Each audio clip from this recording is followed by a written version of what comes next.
ഏതാണ്ട് 1790 പേജുകളുള്ള ഒരു വിധിന്യായം. അതിലേതാണ്ട് 280 പേജ് മുതൽ കാവ്യയുടെ മൊഴിയുമായി ബന്ധപ്പെട്ട വിശദാംശങ്ങളുണ്ട്. അതായത് പ്രോസിക്യൂഷൻ വിറ്റ്നസ് 179 കാവ്യ എന്നുള്ളതാണ്. ഒരു ഘട്ടത്തിലൊക്കെ കാവ്യയെ ഈ കേസിൽ പ്രതി ചേർക്കും എന്നൊക്കെ പറഞ്ഞ ചില വാർത്തകളൊക്കെ വന്നിരുന്നു. ചില നിയമ വിദഗ്ധരൊക്കെ അത്തരത്തിലുള്ള അഭിപ്രായങ്ങളൊക്കെ പങ്കുവച്ചിരുന്നു. കാരണം ഈ അതിജീവിതയുമായുള്ള ശത്രുതയിൽ കാവ്യയ്ക്കും പങ്കാളിത്തമുണ്ട് എന്ന തരത്തിലുള്ള വ്യാഖ്യാനങ്ങളൊക്കെ വന്നപ്പോൾ പക്ഷേ അത്തരത്തിലൊരു പ്രതികേർക്കൽ ഉണ്ടായില്ല. പ്രോസിക്യൂഷൻ വിറ്റ്നസ്സായി തന്നെയാണ് കാവ്യയെ ഈ കേസിന്റെ വിചാരണാ വേളയിൽ ഉടനീളം കോടതി നിർത്തിയത്, പ്രോസിക്യൂഷൻ നിർത്തിയത് എന്നുള്ള ഏറ്റവും പ്രധാനപ്പെട്ട ഒന്നാണ്. അതിൽ നമുക്ക് ഏറ്റവും പ്രധാനപ്പെട്ട ഒന്ന് കാവ്യ മാധവൻ ഉപയോഗിച്ചിരുന്ന മൊബൈൽ ഫോണാണ്. നമുക്കറിയാം ഈ മൊബൈൽ ഫോണുമായി ബന്ധപ്പെട്ടാണ് ഈ തർക്കം ആരംഭിക്കുന്നത്. കാവ്യ മാധവന്റെ മൊബൈൽ നമ്പറിൽ നിന്ന് വന്ന മെസ്സേജ്, ദിലീപിന്റെ ഫോണിലേക്ക് വന്ന മെസ്സേജുമായി ബന്ധപ്പെട്ടാണ് ഈ തർക്കത്തിന്റെ ഒരു തുടക്കം. കഴിഞ്ഞ ദിവസമൊക്കെ മഞ്ജു വാര്യരുടെ വിസ്താരവേളയിലൊക്കെ പറഞ്ഞ വിശദാംശം നമ്മൾ പങ്കുവച്ചപ്പോൾ അതിൽ പഴയ ദിലീപിന്റെ ഒരു ഫോണിലേക്ക് കാവ്യ അയച്ച ഒരു മെസ്സേജ് ഉണ്ട്. ആ മെസ്സേജ് അതുമായി ബന്ധപ്പെട്ടാണ് തർക്കം ആരംഭിക്കുന്നതും ആ മെസ്സേജ് മഞ്ജു പിന്നീട് മറ്റുള്ള സുഹൃത്തുക്കളെ കാണിക്കുകയും പിന്നീട് അതിജീവിതയുമായി ബന്ധപ്പെട്ട ഇതിന്റെ വിശദാംശങ്ങൾ ചോദിക്കുകയും മറ്റും ചെയ്തപ്പോഴാണ് ഇത് ദിലീപ് അറിയാനിടയാവുകയും പിന്നീട് ദിലീപുമായി തർക്കം ഉടലെടുക്കുകയും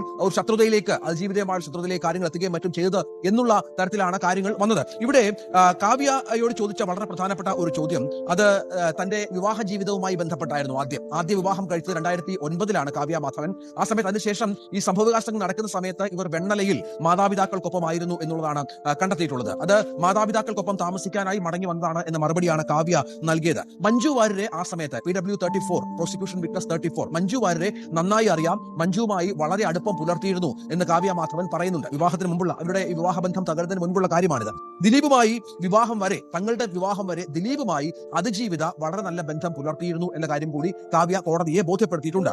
ഈ പ്രോസിക്യൂഷന്റെ വളരെ പ്രധാനപ്പെട്ട ഒരു ചോദ്യം, ദിലീപിന്റെ ആദ്യത്തെ ദാമ്പത്യ ബന്ധം മഞ്ജുവുമായുള്ള ബന്ധം തകരാനുള്ള കാരണക്കാരി നിങ്ങളാണോ എന്ന ചോദ്യത്തിന് അത് നിഷേധിച്ചുകൊണ്ടാണ് കാവ്യ മാധവൻ തനിക്ക് അതിലൊരു പങ്കായി എന്നുള്ളത് കോടതി എടുത്തു കാണിക്കുന്നുണ്ട്. അതിൽ പ്രധാനപ്പെട്ട ഒന്ന് എന്ന് പറയുന്നത് ഈ പറയുന്ന മൊഴികളിൽ പലതും ഈ കോടതിയിൽ മാത്രം അറിയുന്ന കാര്യങ്ങൾ, മെസ്സേജുകളുമായി ബന്ധപ്പെട്ട് ഇത്തരം മെസ്സേജ് ഉണ്ടായിരുന്നു എന്ന ഡയറക്റ്റ് മെസ്സേജിലെ കണ്ടിട്ടുണ്ട് എന്ന് മാത്രമാണ് അന്വേഷണ സംഘം മഞ്ജു വാര്യരിൽ നിന്ന് രേഖപ്പെടുത്തിയത്. പക്ഷേ ഈ മെസ്സേജുകൾ ഏത് ഫോണിൽ നിന്നാണ്, ദിലീപിന്റെ ഫോണിൽ നിന്നാണോ ഈ മെസ്സേജുകൾ എന്ന കാര്യത്തിൽ ഒരു വ്യക്തത അന്വേഷണ സംഘത്തിന് ഉണ്ടായിരുന്നില്ല എന്നുള്ളത്. അതായത് അന്വേഷണ സംഘത്തിന് ദിലീപിന്റെ ഇന്ന ഫോണിൽ നിന്നാണ് എന്ന കാര്യം അറിയില്ല. പക്ഷേ കോടതിയിൽ പിന്നീട് വരുമ്പോൾ ഈ മെസ്സേജുകൾ ദിലീപിന്റെ ഫോണിലാണ് കണ്ടത് എന്ന് മഞ്ജു വാര്യർ പറയുകയാണ്. ഒപ്പം ഈ അതിജീവിതയെ ചെന്ന് കണ്ട് സംസാരിച്ച കാര്യത്തിലും പോലീസുമായി ബന്ധപ്പെട്ട് ഒരു കൃത്യമായ ഒരു മൊഴി മഞ്ജുവിന്റെ ഭാഗത്തുനിന്ന് ഉണ്ടായിരുന്നില്ല.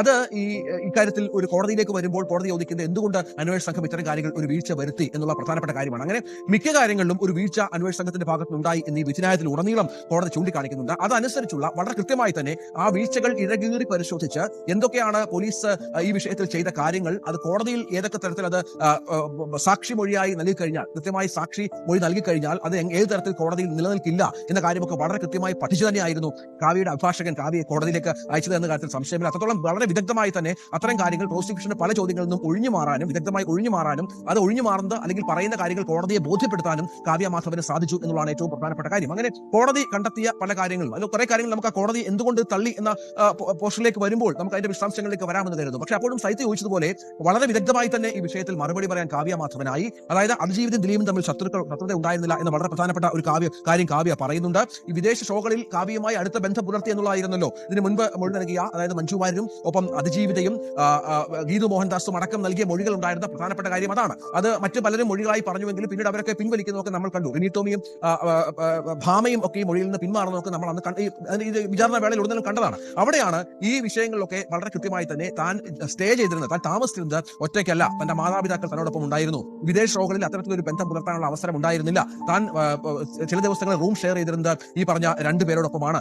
അത് ഭാമ ഉണ്ടായിരുന്നു, ഗീതു മോഹൻദാസ് അടക്കമുള്ള ആളുകൾ ഉണ്ടായിരുന്നു. അത് പിന്നീട് ദിലീപ് അങ്ങോട്ടേക്ക് വരുന്നത് പലപ്പോഴും ഷോയുടെ കാര്യങ്ങൾ ചർച്ച ചെയ്യാൻ വേണ്ടി മാത്രമാണ്.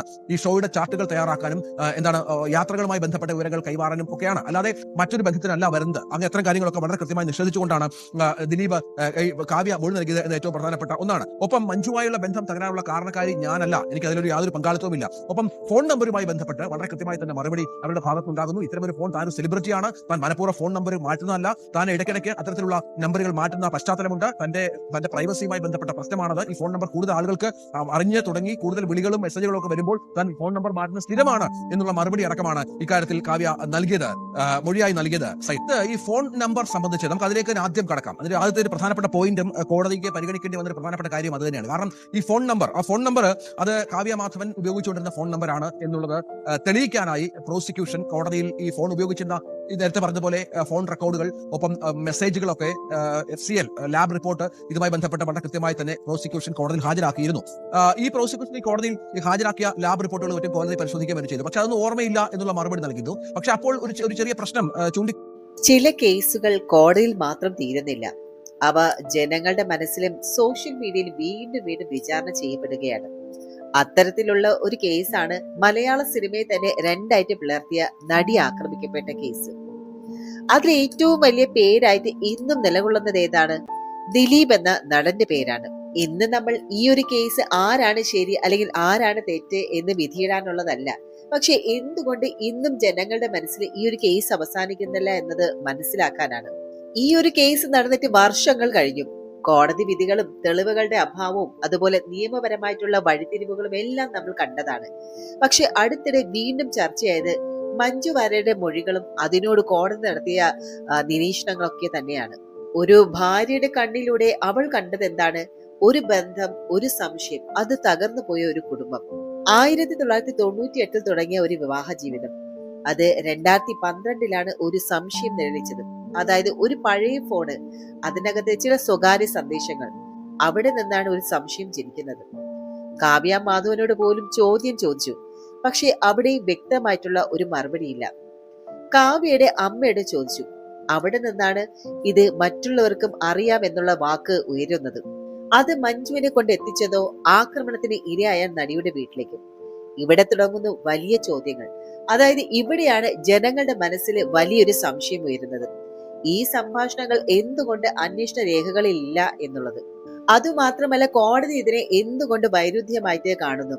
വാക്കാലുള്ള മൊഴിക്ക് എത്രത്തോളം നിയമതുല്യമുണ്ട്? കോടതി പറഞ്ഞത് എന്താണ്? ദിലീപിന് ശത്രുതയുണ്ടെന്ന് അതിജീവിതയുടെ വാക്കുകൾ മാത്രമാണ്. പക്ഷെ അതിനെ പിന്തുണയ്ക്കുന്ന മറ്റ് തെളിവുകളൊന്നുമില്ല. ഇതാണ് നിയമവും വികാരവും പരസ്പരം ഏറ്റുമുട്ടുന്ന ഒരു സ്ഥലം എന്ന് പറയുന്നത്. ഇന്ന് സമൂഹം ചിന്തിക്കുന്നത് എന്താണ്? അതും രണ്ട് പക്ഷത്തായിട്ടാണ് ചിന്തിക്കുന്നത്. ഒരു ഭാഗം പറയുന്നുണ്ട് തെളിവില്ലാതെ ആരെയും കുറ്റക്കാരനാക്കരുത് എന്നുള്ളത്, നിയമം പറഞ്ഞതാണ് അന്തിമം എന്നുള്ളത്. എന്നാൽ മറ്റൊരു ഭാഗം പറയുന്നത് എന്താണ്? എല്ലാം ഒന്നും തെളിവാകില്ല, ചില സത്യങ്ങൾ കണ്ണുനീരിലായിരിക്കും. ഇവിടെ ആരാണ് തെറ്റ്? നിയമമാണോ അതോ സമൂഹമാണോ? എന്തായാലും എന്റെ അഭിപ്രായത്തിൽ ഈ കേസ് നമ്മളെ പഠിപ്പിക്കുന്നത് ഏറ്റവും വലിയ പാഠമാണ്. അതായത് ദിലീപ് കുറ്റക്കാരനാണോ അല്ലയോ എന്നതിലുപരി നമ്മുടെ സമൂഹം ഒരു അതിജീവിതയെ എങ്ങനെ കാണുന്നു എന്നതാണ്. ഒരു സ്ത്രീ പറഞ്ഞത് വാക്ക് മാത്രം, ഇങ്ങനെ പറഞ്ഞ് നമ്മൾ തള്ളിക്കളയുമ്പോൾ അവൾ വീണ്ടും ഒറ്റപ്പെടുകയാണ് ചെയ്യുന്നത്. അതേസമയം നിയമം തെളിവ് ചോദിക്കുന്നുണ്ട്, അത് തെറ്റായ കാര്യമല്ല. പക്ഷെ നിയമം തീർന്നിടത്തും ചോദ്യങ്ങൾ ബാക്കിയാകും. ഇനി ഈ കേസ് ഇനി കോടതിയിൽ പോകുമോ അല്ലെങ്കിൽ ഇവിടെ തന്നെ അവസാനിക്കുമോ? അത് സമയം തന്നെ തീരുമാനിക്കും. പക്ഷെ ഒന്നുറപ്പാണ്, ഇതൊരു നടന്റെ കഥയല്ല, ഒരു നടിയുടെയും കഥയല്ല. ഇത് നമ്മൾ ഒരു സ്ത്രീയുടെ വാക്കിനെ എങ്ങനെ കേൾക്കുന്നു എന്നതിന്റെ കഥയാണ്. തെളിവില്ലെങ്കിൽ നീതിയില്ല എന്ന് നിയമം പറയും. പക്ഷെ തെളിവാകാൻ കഴിയാത്ത വേദനകൾ ഉണ്ടെന്ന സത്യം നമ്മൾ മറക്കുമ്പോൾ അവിടെയാണ് സമൂഹവും തോൽക്കുന്നത്. ഇവിടെ കുറ്റവാളിയാണോ അല്ലെങ്കിൽ നിരപരാധിയാണോ എന്ന് ഞാൻ വിധിയിടുന്നില്ല. പക്ഷെ ഒരു സ്ത്രീ പറഞ്ഞത് വാക്ക് മാത്രം എന്ന് പറഞ്ഞ് നമ്മൾ തള്ളിക്കളയുമ്പോൾ നാളെ സംസാരിക്കാൻ ആർക്കാണ് ധൈര്യം ഉണ്ടാകുക? കോടതികൾ നമ്മുടെ മനസ്സിൽ എന്നേക്കുമായി ജീവിച്ചു കൊണ്ടേയിരിക്കും. എന്തായാലും ഇതിനെക്കുറിച്ച് നിങ്ങളുടെ അഭിപ്രായം എന്താണ്? നിയമമാണോ വലുത് അല്ലെങ്കിൽ ഒരു മനുഷ്യന്റെ വേദനയാണോ? കമന്റിൽ തീർച്ചയായിട്ടും രേഖപ്പെടുത്തുക. വീഡിയോ ഇഷ്ടപ്പെട്ട ലൈക്ക് ചെയ്യുക, ഷെയർ ചെയ്യാനും മറക്കരുത്. അതുപോലെ തന്നെ ചാനൽ സബ്സ്ക്രൈബ് ചെയ്യാത്തവരുണ്ടെങ്കിൽ ചാനൽ ഒന്ന് സബ്സ്ക്രൈബ് ചെയ്ത് കൂടെ സപ്പോർട്ട് ചെയ്യുക. കൂടുതൽ അപ്ഡേറ്റുമായിട്ട് നമുക്ക് വീണ്ടും കാണാം.